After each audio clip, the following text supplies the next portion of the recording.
शुरुआत करते हैं ऐसी खबर से जिसने एक समय में अब पूरे देश में सियासी भूचाल ला दिया था। 2G की 2G स्पेक्ट्रम घोटाला मामले में सीबीआई के स्पेशल कोर्ट ने पूर्व मंत्री ए राजा और डीएमके नेता कनिमोझी समेत सभी आरोपियों को बरी कर दिया है। ये दो मामले सीबीआई के थे तो एक मामला ईडी का था। 1,76,000 करोड़ के इस घोटाले में यूपीए सरकार में टेलीकॉम मिनिस्टर रहे ए राजा और डीएमके नेता कनिमोझी समेत कई आरोपी बनाए गए थे। 2010 में सीएजी ने इस घोटाले का खुलासा किया था। ए राजा और कनिमोझी समेत 17 आरोपी इसमें थे। आप अपने टीवी स्क्रीन पर 3 तस्वीरें दे सकते हैं। कोर्ट के फैसले के बाद ए राजा और कनिमोझी बरी हो गए, खुशी जाहिर करते हुए दिखाई दे रहे हैं। वही दूसरी तस्वीर में डीएमके कार्यकर्ताओं में जश्न है क्योंकि कनिमोझी को इसमें बरी किया गया। ए राजा समेत सभी आरोपी बरी किए गए हैं। इस पूरे मामले पर कांग्रेस क्या कह रही है वो हम आपको सुनाते हैं। इस देश की संसद को नहीं चलने दिया, इस देश में बदनामी का एक माहौल पैदा किया, पूरे देश की व्यवस्था को बदनाम किया, देश की संस्थाओं को बदनाम करने का षड्यंत्र किया।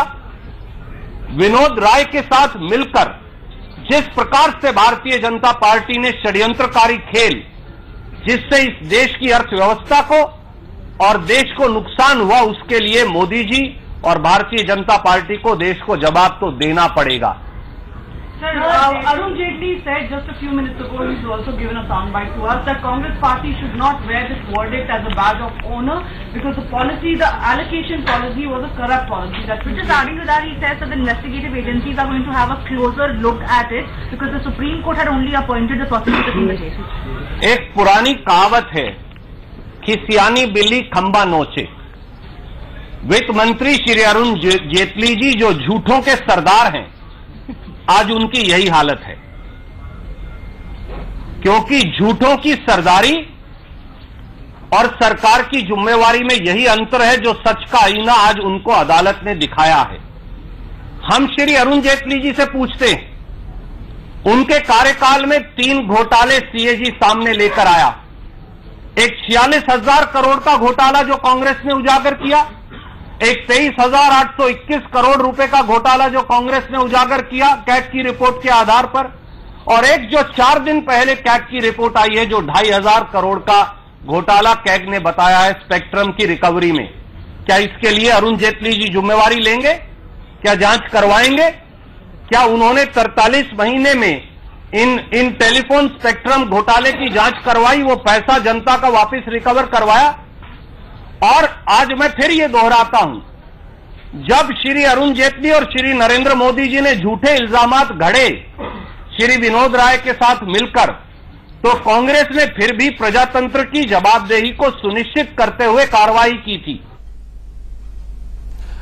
3 तस्वीरें देख सकते हैं। इससे पहले कांग्रेस ने खुद अरुण जेटली पर निशाना साधा, झूठों का सरदार बताया। अब 3 तस्वीरें एक बार आपको फिर से हम दिखा रहे हैं। ए राजा और कनिमोझी बरी होने के बाद कोर्ट रूम से बाहर निकलते हुए दिखाई दे रहे हैं। तमाम एक तरह से खुशी उनके चेहरे पर साफ तौर पर झलक रही है। वहीं दूसरी तस्वीर में आप देख सकते हैं डीएमके कार्यकर्ता किस तरह से जश्न मना रहे हैं इस फैसले के बाद, क्योंकि बड़ा आरोप था, ये बड़ा घोटाले का आरोप था। 6 साल तक एक केस चला और आज उसकी सुनवाई हुई जिसमें सभी आरोपियों को बरी कर दिया गया। उसके बाद कांग्रेस ने जमकर बीजेपी पर हमला बोला है। सड़क से लेकर सदन तक इसकी गूंज सुनाई दे रही है। ये जश्न की तस्वीरें आप देख सकते हैं। ए राजा ठीक सामने, ए राजा के समर्थकों के बीच यहां पर बरी होने की खुशी मना रहे हैं। ए राजा ठीक सामने, ये बरी हो रहे हैं उनकी स्पेक्ट्रम मामले में। ठीक सामने आप यहां पर देख सकते हैं ए राजा कनिमोझी का और ये राजा अपने समर्थकों के बीच चलते हुए समर्थक यहाँ पर बोर्डिंग अपने हाथों में बोर्डिंग लगातार हो समर्थक जो है उनके वो खुशी में है।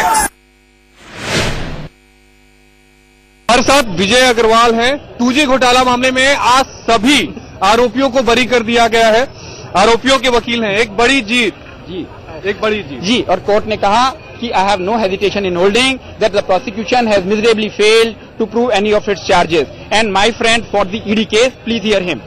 अच्छा, आप ईडी के लिए थे, आज कोर्ट ने बरी कर दिया?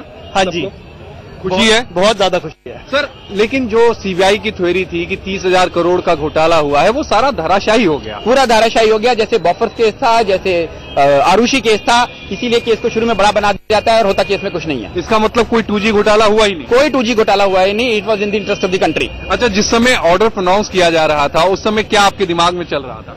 जी, कभी भी फैसला आने से पहले दिल में धड़कन तो होती है, मगर हमने अपनी मेहनत की थी और मेहनत पे विश्वास था और I am a positive thinker, और उसी का परिणाम मिला। जी, चलिए, विजय अग्रवाल हमारे साथ हैं, बेहद खुश हैं। सभी मामलों में कोर्ट ने बरी कर दिया है 2G घोटाला के आरोपियों को।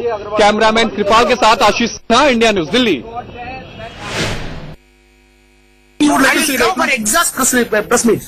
Okay. I have to say last, even maybe in the evening. I will call you. Okay.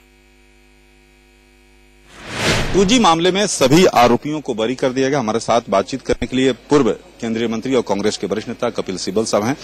Sibal साहब, आज सभी आरोपियों को बरी किया जा रहा है, क्या बहुत बड़ा ऐतिहासिक फैसला है। इसलिए फैसला ऐतिहासिक है कि इस झूठ के आधार पे कि हमने इस देश को नुकसान पहुंचाया, 1,76,000 करोड़ का नुकसान पहुंचाया, इस आधार पे बीजेपी सत्ता में आई और ऐसा एक वातावरण बनाया कि जैसे यूपीए सरकार स्कैमस्टर सरकार है। और अभी भी गुजरात में प्रधानमंत्री जी ने ये भाषण दिया, लेकिन असलियत ये है कि ये विपक्ष के झूठ का स्कैम था, हमारा स्कैम नहीं था। और आज सिद्ध हो गया क्योंकि सैनी साहब ने आज सब आरोपियों को बरी कर दिया। सिब्बल साहब, जीरो लॉस की बात आपने कही थी, उसको लेकर जो विपक्ष था आप पर हमलावर था। हाँ, बिल्कुल, विपक्षी नहीं थे, आप भी लोग थे। आप कई इलेक्ट्रॉनिक चैनल भी हमलावर थी उस समय, बिना सोचे समझे, क्योंकि एक जब नीति बनाई जाती है, हम तो नीति के आधार से आगे बढ़े थे। उन्होंने कोई प्रिजम्पटिव लॉस की थ्योरी लेकर कह दिया कि 1,76,000 करोड़ रुपए का नुकसान है, वो आज बेबुनियाद। देखिए, मैं उस पर कोई टिप्पणी नहीं करना चाहूंगा क्योंकि वो न्यायिक मामला है, लेकिन इसका जो इतिहास है वो एक भ्रष्टाचार का इतिहास रहा है और तथ्यों से वो साबित हो चुका है। मुझे पूरा विश्वास है कि ये जो तथ्य सारे हैं इसको मद्देनजर रख के आगे की कार्रवाई डिस्प्रूव हो गई थी। जिस दिन 1734 करोड़ रुपए में दिया हुआ स्पेक्ट्रम सुप्रीम कोर्ट ने फरवरी 2012 में रद्द कर दिया था और बाद में जो स्पेक्ट्रम नीलाम हुआ तो उसमें कितने गुना ज्यादा दाम मिला।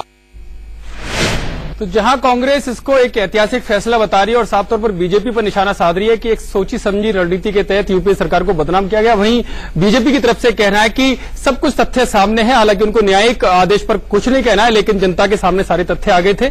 हमारे साथ इस पूरी खबर पर और ज्यादा जानकारी के लिए आशीष सिन्हा हमारे साथ लाइव जुड़ गए हैं।